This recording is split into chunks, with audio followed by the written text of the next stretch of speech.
إله إلا الله محمد رسول الله. Alhamdulillah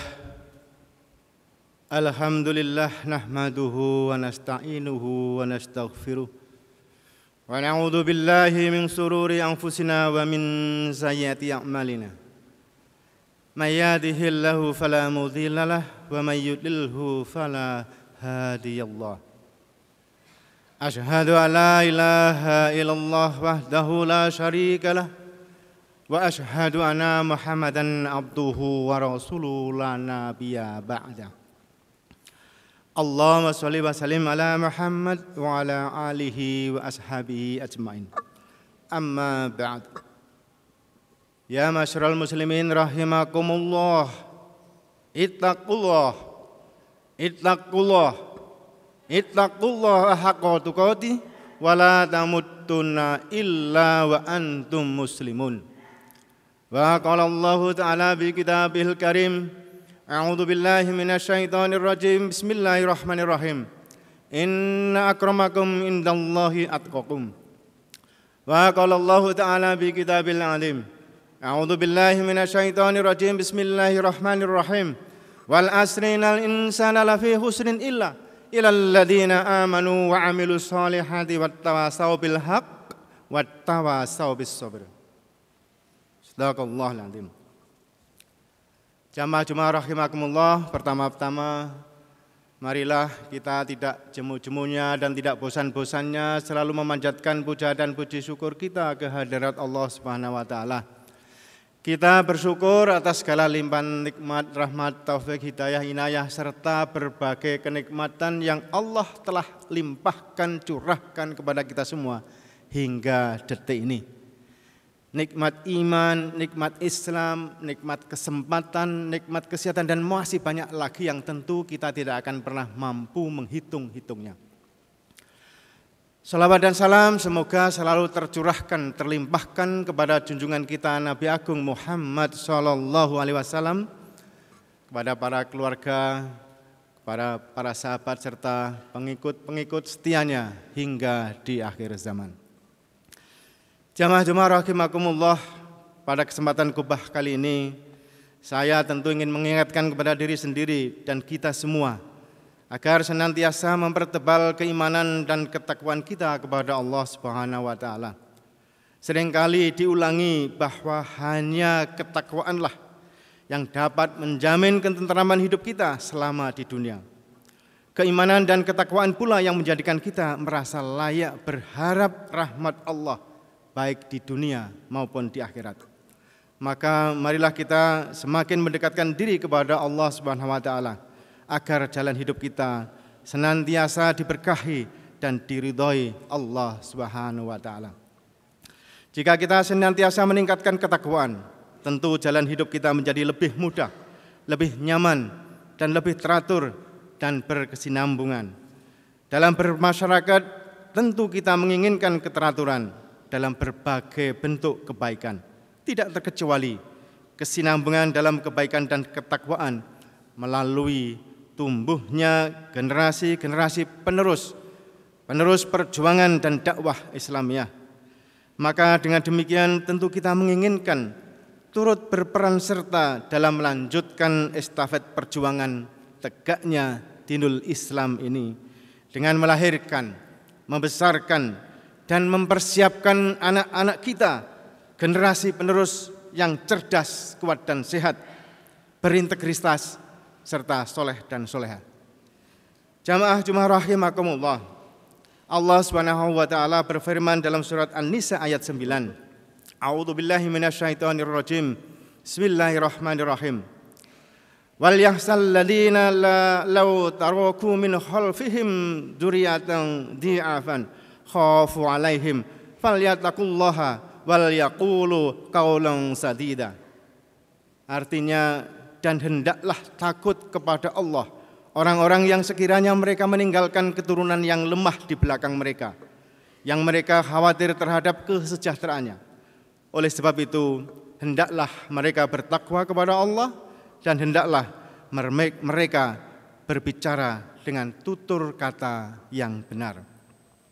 Ulama besar Imam Nawawi Allahumma ighfir yarham menjelaskan makna dari surat An-Nisa ayat 9 tentang makna dzurriyyatan dhi'afan atau keturunan yang lemah, yaitu jangan sampai orang tua dan kita semua ini meninggalkan keturunan yang lemah otaknya alias bodoh dan IQ rendah, kemudian lemah fisiknya akhirnya sakit-sakitan, lemah akhlaknya, lemah agamanya atau imannya, dan juga lemah ekonominya atau miskin.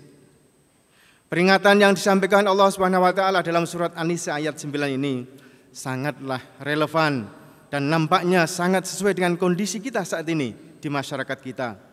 Kita sering mendengar berita dan kenyataan bahwa anak-anak Indonesia di berbagai daerah mengalami istilahnya stunting, kurang gizi akut. Proporsi anak-anak balita yang di bawah umur 5 tahun atau balita antara 15 sampai 30%, ini tergantung daerahnya, mereka mengidap stunting atau kurang gizi. Anak yang stunting biasanya kecerdasannya atau IQ-nya juga rendah. Konon rata-rata anak Indonesia memiliki IQ kurang dari 80. Belum lagi persoalan generasi penerus kita, para generasi milenial, generasi Z yang emosinya kurang stabil. Ada masalah sedikit saja murung, stres, akhirnya kita pernah mendengar bunuh diri, gantung diri. Demikian pula tantangan narkoba dan psikotropika. Judi online yang sangat meracuni, membuat para pelakunya ketagihan, pinjam uang termasuk pinjam online yang tak terkontrol. Karena tak terkontrol, lantas jika uangnya dan hartanya habis, akhirnya merangsang mereka berbuat kriminal. Entah itu pencurian, perampokan, perkosaan, pembunuhan, perceraian, keluarganya hancur berantakan, dan anak-anaknya terlantar yang menjadi sebab timbulnya kenakalan remaja dan sebagainya. Ini semua tentu meresahkan dan mengkhawatirkan bagi kelangsungan hidup bermasyarakat dan berbangsa di masa yang akan datang. Oleh karena itu, kita sebagai orang tua ditugaskan untuk membesarkan anak-anaknya dengan baik, agar tumbuh kuat dan mandiri, cerdas dan berintegritas. Demikian juga para generasi muda penerus bangsa ini yang konon jumlahnya banyak, tidak kurang dari 120 juta, sehingga Indonesia disebut mendapatkan bonus demografi. Akan tetapi, jika tidak dikelola dengan baik, akan menjadi sumber katastrof demografi. Bagi generasi muda, kalian adalah penerus dan pewaris syah negeri ini. Maka kalian juga harus mempersiapkan diri dengan sebaik-baiknya, agar kelak menjadi generasi penerus yang kuat, sehat, cerdas, dan berakhlak mulia, saleh solehah, mampu membangun kekuatan ekonomi sehingga menjadi lebih mandiri, kokoh, tegak berada di tengah-tengah persaingan global yang semakin menantang. Indonesia adalah negara yang kaya akan sumber daya alamnya, sangat memerlukan orang-orang yang berkualitas, berintegritas, dan bertanggung jawab untuk turut merawat dan memakmurkannya bersama anak-anak bangsa lainnya. Sidang Jumat rahimakumullah. Oleh karena itu, jangan sampai kita meninggalkan keturunan atau generasi yang lemah. Ibarat buih di tepi pantai yang terombang-ambing oleh ombak kesana kemari. Meski jumlahnya banyak, akan tetapi tidak berkualitas. Akhirnya menjadi mangsa bangsa lain. Mudah ditipu, menjadi beban diri, keluarga, dan masyarakat. Bahkan menjadi beban negara karena mudah sakit, sehingga BPJS bisa jadi terbebani dan negara rugi karena mereka ini akan memenuhi kamar-kamar di rumah sakit. Andai pun bekerja, akhirnya mereka kurang produktif, bahkan tidak produktif. Inilah kenapa daya saing bangsa kita ini semakin relatif kurang kompetitif. Belum lagi di era demokrasi dewasa ini, dan dalam memilih calon-calon pemimpin baik di legislatif maupun eksekutif, suara mereka akan dengan mudah dan murah dibelinya oleh para oligarki pemilik modal besar yang menguasai ekonomi negeri ini. Adalah salah satu tugas orang tua dan juga para generasi pendahulunya yang harus mempersiapkan generasi penerusnya, anak-anaknya, agar kelak menjadi generasi yang lebih hebat. Rasulullah SAW bersabda yang artinya, setiap anak dilahirkan dalam fitrahnya, kedua orang tuanya yang menjadikannya sebagai Yahudi, Nasrani, atau Majusi. Artinya orang tualah yang memiliki tanggung jawab utama dalam mendidik dan menjadikan seorang anak menjadi pribadi yang soleh-solehah, atau sebaliknya. Hal ini juga sesuai dengan sabda Rasulullah SAW. yang diriwayatkan oleh Bukhari Muslim yang artinya setiap kalian adalah pemimpin dan setiap pemimpin akan dimintai pertanggungjawaban. Seorang pemimpin pemerintahan adalah pemimpin dan akan diminta pertanggungjawaban tentang rakyatnya. Suami adalah pemimpin dan akan dimintai pertanggungjawaban tentang anggota keluarganya. Istri adalah pemimpin dan akan diminta pertanggungjawaban tentang rumah tangga suaminya serta anak-anaknya. Demikian juga seorang pembantu adalah pemimpin dan akan dimintai pertanggungjawaban tentang harta benda majikannya. Ingatlah bahwa setiap kalian adalah pemimpin dan akan dimintai pertanggungjawaban kelak di hari kiamat. Saudara-saudara sidang Jumat rahimakumullah, anak merupakan harapan setiap orang tua dalam kehidupan rumah tangga mereka. Anak adalah kebanggaan dan dambaan. Namun terkadang anak juga dapat menjadi cobaan yang sangat berat bagi kedua orang tuanya. Karenanya setiap orang tua mesti mendidik anak-anak mereka sesuai tuntutan agama Islam.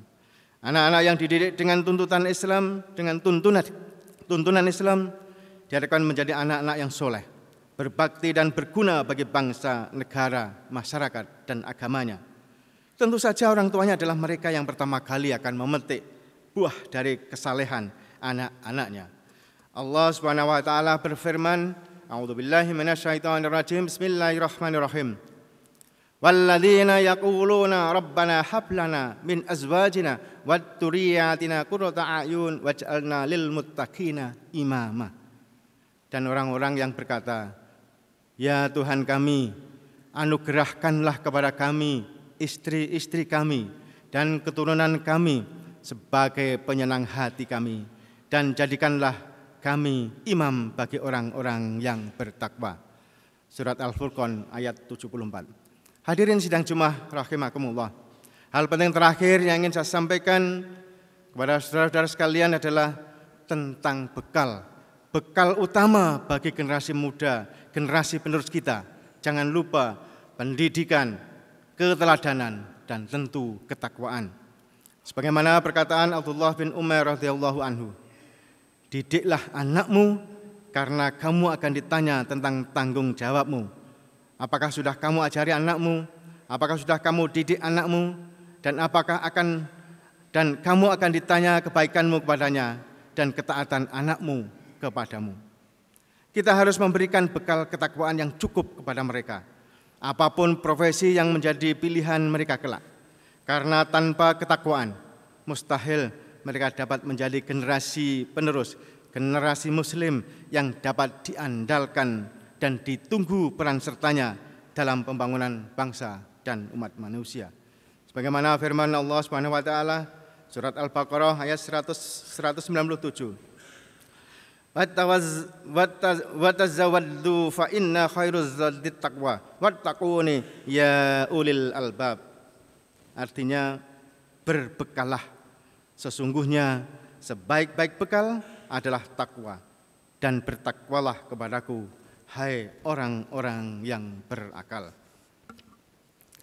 Barakallahu li wa lakum fil Qur'anil azim wa nafa'ani wa iyyakum bima fi minal ayati wa dzikril hakim wa qur rabbighfir warham wa anta khairur rahimin.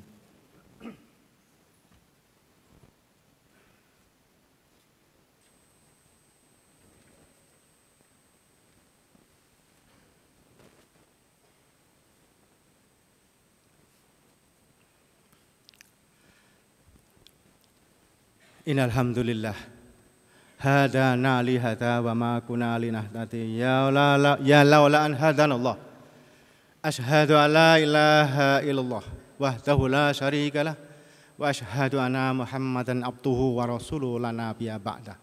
Allahumma shalli wa sallim ala Muhammad wa ala alihi wa ashabihi ajmain. Amma ba'du. Qala Allah ta'ala bi kitabil karim, innallaha wa malaikatahu yusholluna 'alan nabi ya ayyuhalladzina amanu shallu 'alaihi wa sallimu taslima. Rabbis shrah li sadri wa yassir li amri wahlul 'uqdatam min lisani yafqahu qawli. Ya masyarul muslimin rahimakumullah, ittaqullah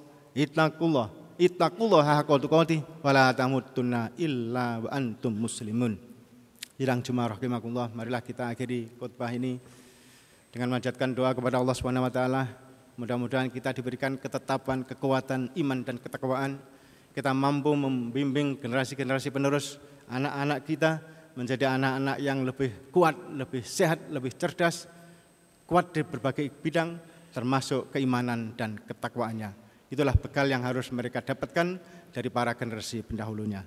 A'udzubillahi minasyaitonirrajim. Bismillahirrahmanirrahim. Allahumma sholli ala Muhammad wa ala ali Muhammad kama shallaita ala Ibrahim wa ala ali Ibrahim wa barik ala Muhammad wa ala ali Muhammad kama barakta ala Ibrahim wa ala ali Ibrahim innaka Hamidum Majid. Allahumma ighfir lil muslimina wal muslimat wal mu'minina wal mu'minat al ahya'i minhum wal amwat. Allahumma inna nas'aluka salamatan fid din wa afiatan fil jazad wa ziyadatan fil ilmi wa barakatan fil rizqi wa taubatan qoblal maut wa rahmatan indal maut wa maghfiratan ba'dal maut. Allahumma hawin alina fi sakaratil maut wan najjata minan nar wal afwa indal hisab. Rabbana dhallamna anfusana wa illam taghfir lana wa tarhamna lanakunanna minal khasirin. Rabbana la tuzigh qulubana ba'da idh hadaitana wa hab lana min ladunka rahmah innaka antal wahhab. Rabbana la tu'akhidna in nasina aw akhtana. Rabbana wa la tahmil alaina isran kama hamaltahu 'alal ladzina min qablina. Rabbana wa la tuhammilna ma la taqata lana bih. Wa'fu 'anna waghfir lana warhamna anta maulana fanzurna 'alal qaumil kafirin. Rabbana ighfir lana wa li ikhwanina alladzina sabaquna bil iman wa la taj'al fi qulubina ghillan lil ladzina amanu rabbana innaka ra'ufur rahim. Rabbana arinal haqqa haqqa warzuqna ittiba'ah wa arinal batila batila warzuqna ijtinabah. Rabbana atina fid dunya hasanah wa fil akhirati hasanah wa qina adzabannar wa qina adzabannar wa qina adzabannar. Ya Allah ya Aziz ya Ghaffar, hada du'auna wastajib lana kama wa'atana innaka la tuflihul mi'ad bi rahmatika ya arhamar rahimin. Subhana rabbika rabbil izzati amma yasifun. Wassalamun alal mursalin walhamdulillahi rabbil alamin. Aqimus shalah. La ilaha illallah Muhammadun Rasulullah.